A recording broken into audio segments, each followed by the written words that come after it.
Hey Josh, just in regards to you guys not being, the happiest with the starts you've had so far this year, has anything changed? Are you guys doing anything more to kind of prepare and get those hot starts, or is this one of those situations where you go with the trust the process approach? Hey, Sean. I mean, yeah, obviously it's something we need to be better at. I think last game there was an improvement. I liked our first shift. Our second shift wasn't very good. I was on the ice for that one. That wasn't a great shift. So, but I think overall in the first period, we gave up a bunch of shots, but I think we were playing more our game, and so we have to work on that, of course. It is a full 60-minute game, and we've been fortunate to have some great goaltending to allow us to get our feet under us and get playing. But, I think the goal really is to be able to put together a full 60 minutes of quality hockey. And, like I said, I think we were closer to that last game. Tough in a back-to-back against a fresh team. And I thought we found a way to get the job done. But we'd like to see a more consistent 60 minutes tonight. Next to Kelly Moore from CJOB. Go ahead, Kelly. Thanks, Gregor. Morning, Josh. Thank you for doing this. I just want to know if this had been the couple nights ago had been during your first or even second year, but instead of going into your fifth year, the way you were able to rebound, you talked about the slow start both as a team and for you personally, but then you were so impactful late in the game. How much of the experience that you've gained over the years played into that? Hey, Kelly. Yeah, for sure. I thought, I didn't like my first period at all. I was be the first person to take that on my shoulders. I wasn't very good. So you're right. I think earlier on in my career, not even that long ago, I think in my career, I probably would have let it affect my game throughout the game and sort of tightened up and stopped trying to make plays and then it kind of snowballs. So I felt like I was happy with the way I was able to respond and just kind of relax a little bit. I mean, I think I was a little bit antsy in the first period and sort of, I just felt like I was able to relax and sort of settle into my game and find a way to get the job done, for my role within the team. And obviously it felt really good to contribute on the tying goal and also in overtime. So, I'm looking to build off that. And like I said, personally, I'm looking to, put together a more complete game, but I'm happy with the way I was able to collect myself and sort of just stay in the battle and get better as it went on. We'll go next to Ken Weeb from Sportsnet. Go ahead, Ken. Afternoon, Josh. What's it been like to be running that first power play unit, and what are you seeing from the new look that you guys have are being used right now? Hey, Ken. Yeah, I mean, I think it's a privilege. It's a lot of fun to be out there with those guys. I think if you really look at it, all five guys for the most part are sort of playing in a new position. Whether I was on the ice with that unit or any units, I was at the top, but it sort of changes sides and it changes some of your reads. And I think the same goes for Mark and Blake, Stas as well, and Kyle over there in the shooter spot. So, I think we've had sort of limited time to practice it. Obviously,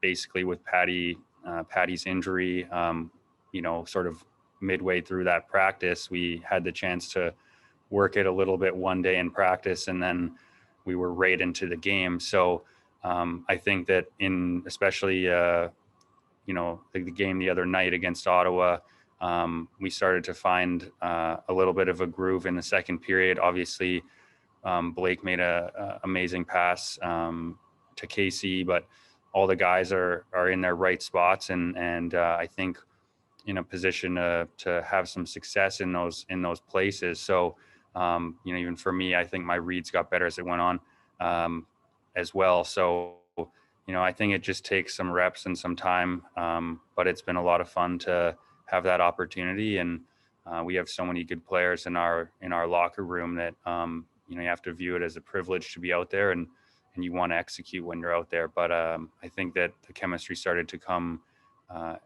later on in that game as we had a few more chances.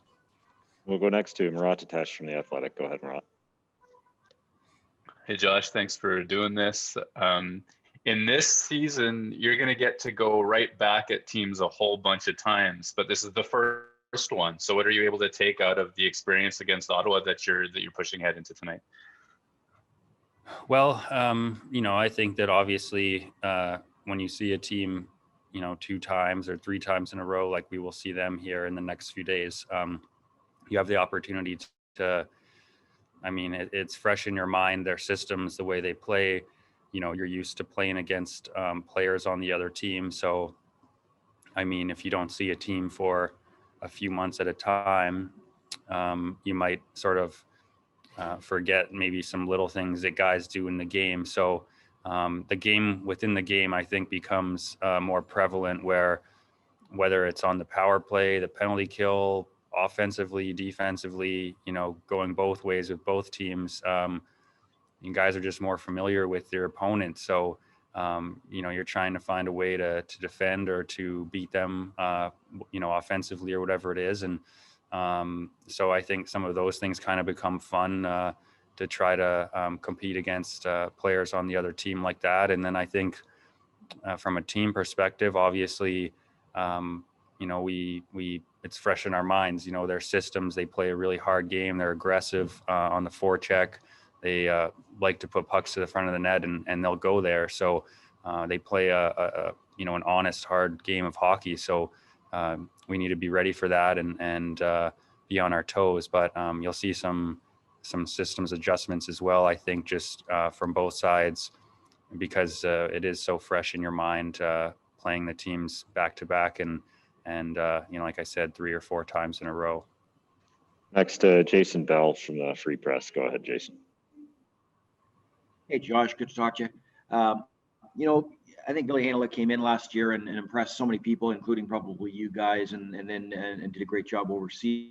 And I'm not sure if you had an opportunity to watch him at the World Juniors this year on TV, and you haven't had much of an opportunity yet to see him skate, but with you guys. But have you seen some growth there? Have you what's impressed you about him then, and what impresses you about him now? Yeah, I think from day one with Ville, he's you can just see he's a very smart player. Obviously, he's not a big guy like myself, but he's a very smart player with the puck. He moves really well. He makes a lot of little plays that, you might not necessarily view as flashy, but everyone on the ice appreciates them because they're, extremely difficult to execute, and he's able to do that. And just his confidence level as well. He came into the NHL as an 18-year-old. You don't see that very often. And he played without fear in those games that he was in last season. And, obviously he was able to be really effective for us. So, I think just naturally he looks a little bit stronger, a little bit faster, probably more confident and comfortable than he was, just, I guess, a year and a bit ago now. And, from watching him at the World Juniors, those are the same things that I noticed, just a little more confident, a little bit older. And he's a great kid. You can tell he loves the game and loves playing hockey. And I'm excited to, see him continue to grow into what's going to be an amazing player in the NHL. And we'll go next to Brian Munz from TSN 1290. Go ahead, Munzie. Josh, just kind of continuing on that note for Ville, if he's in the lineup here tonight, is there any words of advice or anything that you would tell him getting back up to NHL speed, returning to the National Hockey League that he saw briefly last year?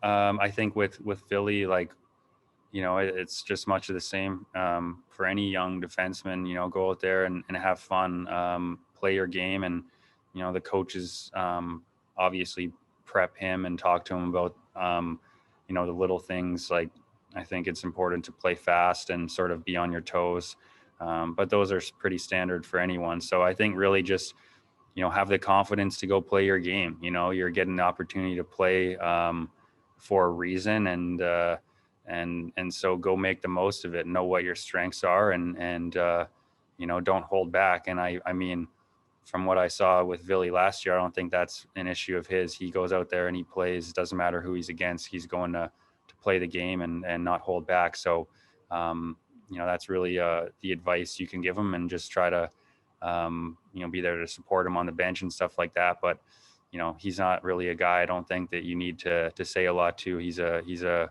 pretty mature young guy.